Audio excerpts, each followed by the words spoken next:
Well, they know it was a big night for Ted Cruz and Bernie Sanders in Wisconsin, both notching those decisive primary victories. But many today asking, will it be enough to potentially change the course of this race? As we know, it's all about the delegate count. On the Republican side, Donald Trump, well, he's still ahead with 743. The magic number, of course, that 1237. As far as the Democrats, well, the big number there, more, 2,383. Hillary Clinton still ahead despite the loss with 1,748 delegates. Well, now comes the delegate hunting, the delegate counting, the delegate corralling. Richard Fowler, Democratic strategist, radio talk show host, joins us, along with Tony Sayegh, Republican strategist and executive vice president of Jamestown Associates. Welcome to you both. Tony. Eric. Good to be here. What are they doing right now on the phone, behind the scenes, trying to pick off delegates from somebody else? Well, this is what the Cruz campaign has been doing with amazing efficiency and effectiveness. You heard Donald Trump in the soundbite you played earlier lamenting the fact that, you know, Cruz is going after some of these unpledged delegates in Louisiana, a state he lost. He's going after delegates that were formally committed to candidates no longer in the race, and he's gaining ground. In fact, even before his large win in Wisconsin last night, Eric, Cruz picked up delegates in Colorado because of a very small kind of arcane process that allowed 2 congressional districts to allot delegates in the state. He went to North Dakota, where there was a convention that was selecting delegates. He took the vast majority. I think he took 18, and Donald Trump ended up taking 1. So the more protracted this becomes, and this is where Trump, I think, really needs to begin to reassess his strategy. It's not just about marketing and earned media prowess, which clearly he dominates. It's really about tactics and organization. And when you see Ted Cruz able to do what he did last night, it does confirm this idea that Donald Trump's narrow pathway to the 1237 threshold, which is frankly a simple majority of delegates, got even tougher.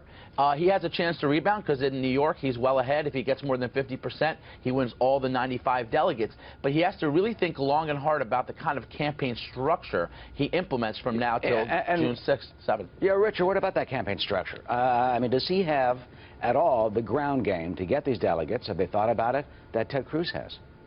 Well, if he doesn't have the ground game to get these delegates, which I think is problematic for Donald Trump and his campaign. But with that being said, I caution all the never Trump / Ted Cruz folks out there who are saying, go, Ted, get these delegates in this dark-filled, smoke-filled rooms. Because what Donald Trump has been able to do is he's amassed the largest number of votes out of any of the GOP candidates. He's brought new people into the process. And if you want these new people to turn out in November, you have to engage them. And only Donald Trump can engage them. So even if Ted Cruz wins a delegate fight, the fact is that Donald Trump won the popular vote here. And I think that is the argument that Donald Trump is making. And to be honest, it's the right argument. I love the fact that Richard's making that argument, because on the Democratic side, Bernie Sanders is now winning 7 of the last 8 contests, out fundraising Hillary for the 2nd consecutive month.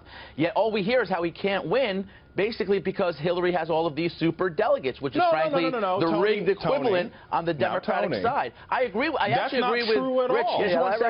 I agree with your larger point, Richard, which is that there is an adverse impact if you shut out the fact that both Sanders and Trump are bringing in new voters, largely involving in the process because of their inspiration. That part is absolutely right, but it's a problem on both sides, frankly. Richard, go ahead.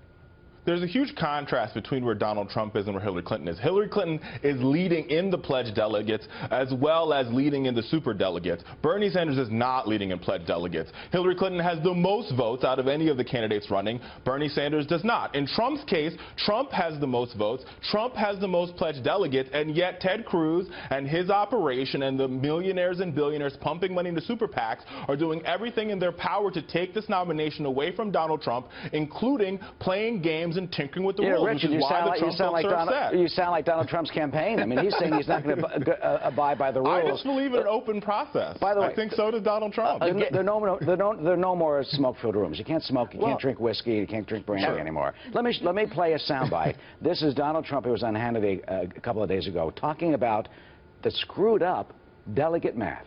Listen. Louisiana, I won the state, and I find out I have less delegates than a guy that I beat quite easily. And it's unfair. You know, you say, what's going on? Now, in all fairness, we're way ahead in delegates, but why would somebody that loses have more delegates? They say, well, there's this way and this. And I say, wait a minute, I don't care about ways. I won the state. I'm not supposed to have less delegates than a guy I beat. It doesn't work that way. Tony, does he have a point? I mean, look, he's a numbers guy. He's a businessman. It's like taking out a mortgage on Trump Tower and paying more.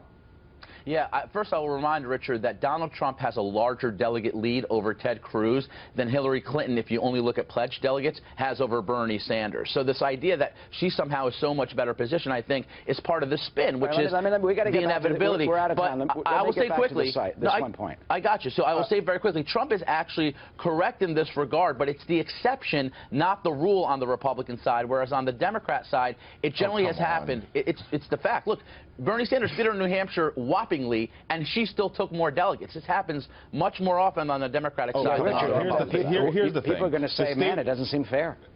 The states that are coming up for Hillary Clinton are going to be good states for her. They're going to be big states for her. They're going to have a lot of delegates. That's not the issue. I think in the Republican food fight that we're watching, Donald Trump versus Ted Cruz is the issue, and I think Donald Trump makes a valid point. He's winning in the delegate count. He's winning in the popular vote. Why is Ted Cruz and super PACs and people like Jeb Bush trying to take away the nomination from Donald Trump? I don't understand it. Oh, you know what I think we're going to see? We're going to start seeing a lot of creative accounting. When the exactly. Fuzzy math, as George W. Bush Strategic voting, yes. Yeah. All right, Tony, Richard, thank you. Thanks, Eric. Thank you.